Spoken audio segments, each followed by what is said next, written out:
A country with a few rich people and everyone else struggling to get by is not good. It's not good for making money. It's not good for giving our children, and I have a grandchild, the country to grow up in and have opportunities like we had. And it's not what made America great. We need a country with most everybody getting by and having money to spend and helping our businesses grow.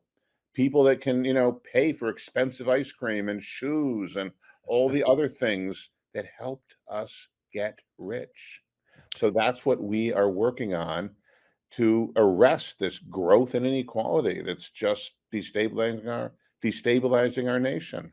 You're buttressing up against, you people who have created that chasm that you're talking about. How's that work?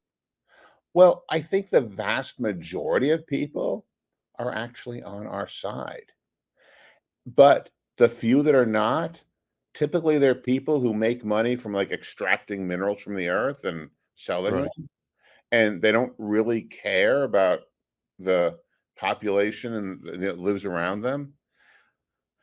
Those people have somehow made more noise and spend more time talking to Congress people and senators and have somehow sort of convinced the whole country that, oh, if we have to pay taxes like you do, we'll, I don't know, go on strike or something. Now, of course, you can't go on strike from being a rich person, but somehow they convince people.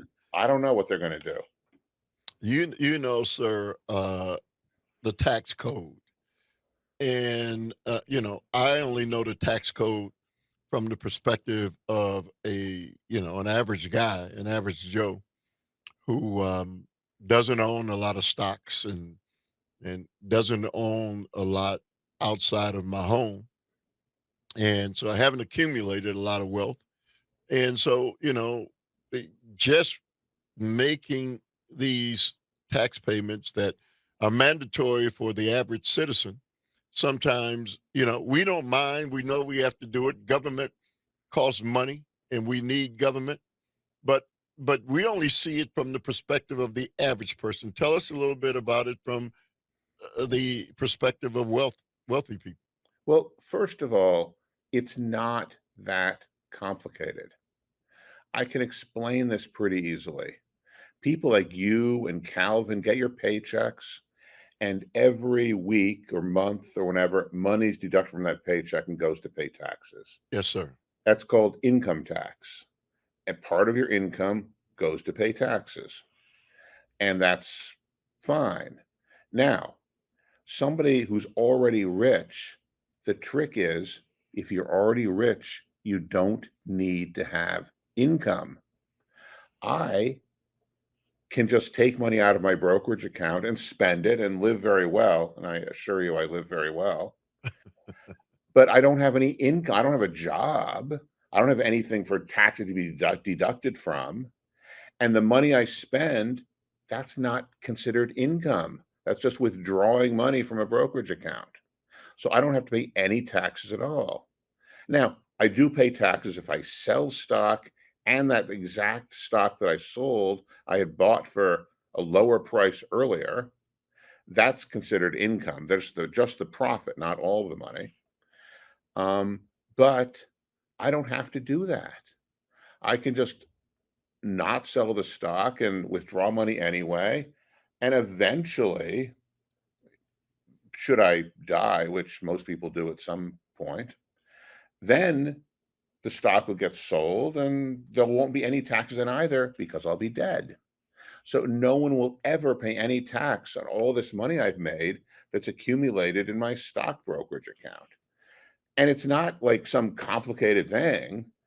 It's actually the absence of anything. It's like I don't have any income, so I don't have to pay any income taxes. It's that simple. And that's the main part of the problem. And even if I do sell some stock, which I occasionally do, and I make a profit, which I may do, even then I pay tax at a far lower rate than you do. My tax rates are zero up to about $100,000 a year, and 15% up to over $400,000 a year, which is a lower tax rate than most Americans pay, certainly any Americans who have a job that pays that much, who pay a much higher tax rate than I do, and 20% above that. And so it's not like there's some complicated loophole. It's that if you're already rich, you don't need to pay income taxes because you don't need any income. It's that simple. But some people are trying to change it. I went to Capitol Hill. I testified before the Senate Finance Committee. The chairman of the Senate Finance Committee sees this and is working to change it by taxing people on money they make in their stock brokerage account, even if they don't sell their stock. The President of the United States has proposed laws to change this. So I think, depending on how the election goes in November, if people vote for people that want to make changes, changes might be made. We'll have to see.